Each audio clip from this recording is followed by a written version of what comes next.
Stock మార్కెట్లో పతనం కొనసాగుతుంది. నిఫ్టీ 3 నెలల కనిష్టానికి పడిపోయింది. ఇవాళ కూడా స్టాక్ మార్కెట్లు నష్టాలతోనే మొదలయ్యాయి.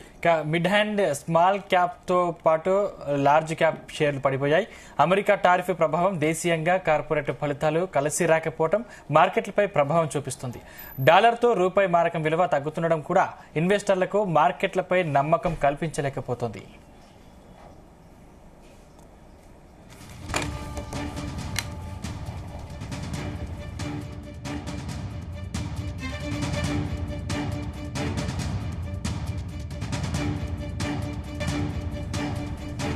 ఇక స్టాక్ మార్కెట్లలో పతనం కొనసాగుతుంది. నిఫ్టీ 3 నెలల కనిష్టానికి పడిపోయింది. ఇవాళ కూడా స్టాక్ మార్కెట్లు నష్టాలతోనే మొదలయ్యాయి. ఇక మిడ్ అండ్ స్మాల్ క్యాప్ తో పాటు లార్జ్ క్యాప్ షేర్లు పడిపోయాయి. అమెరికా టారిఫ్ ప్రభావం, దేశీయంగా కార్పొరేట్ ఫలితాలు కలిసి రాకపోవడం మార్కెట్లపై ప్రభావం చూపిస్తుంది. డాలర్తో రూపాయి మారకం విలువ తగ్గుతుండడం కూడా ఇన్వెస్టర్లకు మార్కెట్లపై నమ్మకం కల్పించలేకపోతోంది.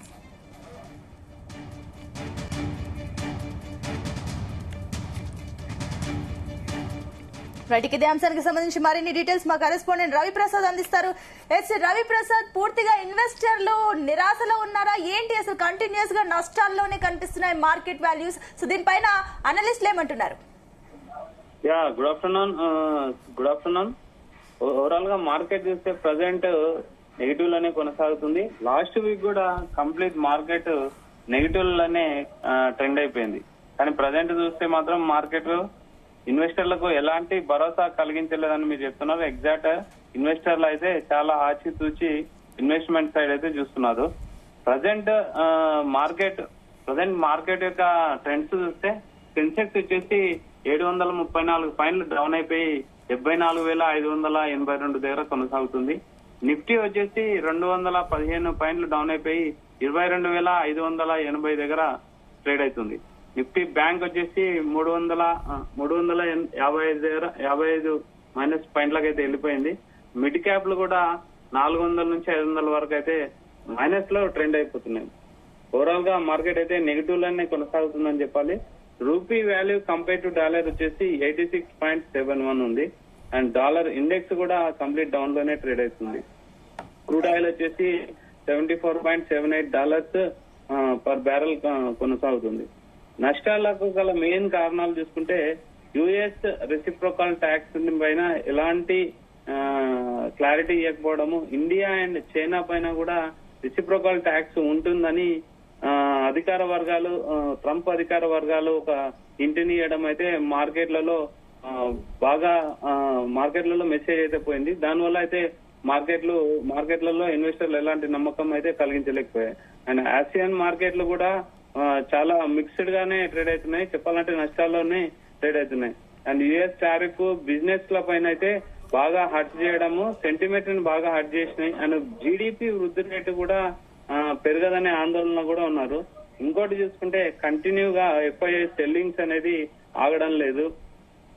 ఇంకోటి చైనా ప్రొడక్ట్స్ పైన సర్చార్జెస్ కూడా ఎక్కువగా విధించడం, ఇవన్నీ మెయిన్ కారణంగా చెప్పుకోవచ్చు. ముఖ్యంగా టారిఫ్ భయాలే మెయిన్ గా ఉన్నాయి. అండ్ లోకల్ గా చూసుకుంటే మాత్రం Q3 రిజల్ట్స్ కార్పొరేట్ కూడా ఎక్కువగా అయితే ఆశాజనకంగా లేకపోవడం అనేది బాగా మార్కెట్ నష్టాల్లో వెళ్ళడానికి అయితే కారణం అని చెప్పొచ్చు. అండ్ మిడ్ అండ్ స్మాల్ క్యాప్లు అయితే 2% పడిపోయినాయి. సెక్టార్ వైజ్ చూస్తే 12 సెక్టార్లు అయితే కంప్లీట్ మైనస్ లోనే ఉన్నాయి. పాజిటివ్ లో రిమైనింగ్ కొన్ని సెక్టార్లు పాజిటివ్ లో ఉన్నాయి. నిఫ్టీ ఫార్మా కొంచెం పర్లేదు, కొంచెం ఓకేగా ట్రెండ్ అవుతుంది. నిఫ్టీ రియాలిటీ అయితే లో ఉందని చెప్పాలి. And HDFC and Reliance industries, Infosys market ని అయితే బాగా డ్రాగ్ చేసినాయని చెప్పొచ్చు ఈ రోజు. అండ్ ఫార్మా కంపెనీల సపోర్ట్ తోని కొంచెం మార్కెట్ అయితే కొంచెం బ్యాలెన్స్ చేస్తుందని చెప్పాలి. అండ్ మనం చాలా రోజుల నుంచి అనుకుంటున్న 22,800 లాస్ట్ వీక్ కొంచెం బ్రేక్ అయింది. ఈ రోజు అయితే 22,000 కి దిగాన వచ్చేసింది ఒకనొక టైంలో. And 90% large, mid and small cap లో అయితే కంప్లీట్ డౌన్ ట్రెండ్ లోనే ట్రేడ్ అవుతున్నాయి. అండ్ జూన్ 2024 13% మార్కెట్ అయితే వాల్యూస్ చూసుకుంటే 22,800 అనేది ఆ బ్రేక్ అయిన తర్వాత ఆల్రెడీ మనం డిస్కషన్ లో చెప్పాను 22,000 కి రీచ్ అయ్యే అవకాశం ఉందని. 22,000 కూడా డౌన్ అయిపోయింది ఈ రోజు మార్కెట్ లో. ఓవరాల్ గా మార్కెట్ పరిస్థితి అయితే చాలా చాలా చాలా ఘోరంగా ఉందని చెప్పాలి. పతనాలను ఎవరు ఎక్స్పెక్ట్ చేయలేకపోతున్నారు.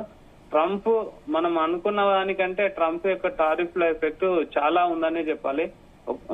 ఇన్వెస్టర్ల పోర్ట్ఫోలియోలు అయితే దాదాపు 60 to 70% మైనస్ లోకి అయితే వెళ్ళాయి.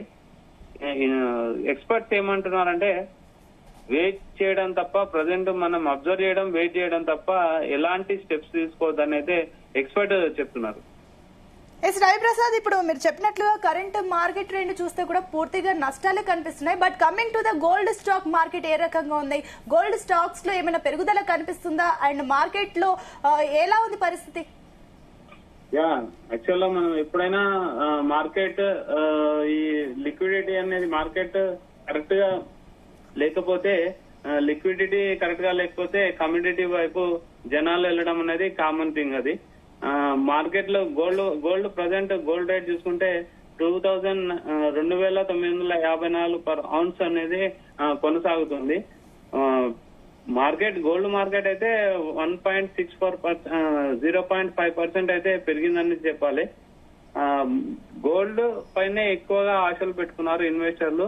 మాక్సిమం గోల్డ్ పైనే ఇన్వెస్ట్లన్నీ మళ్లిస్తున్నారని చెప్పొచ్చు.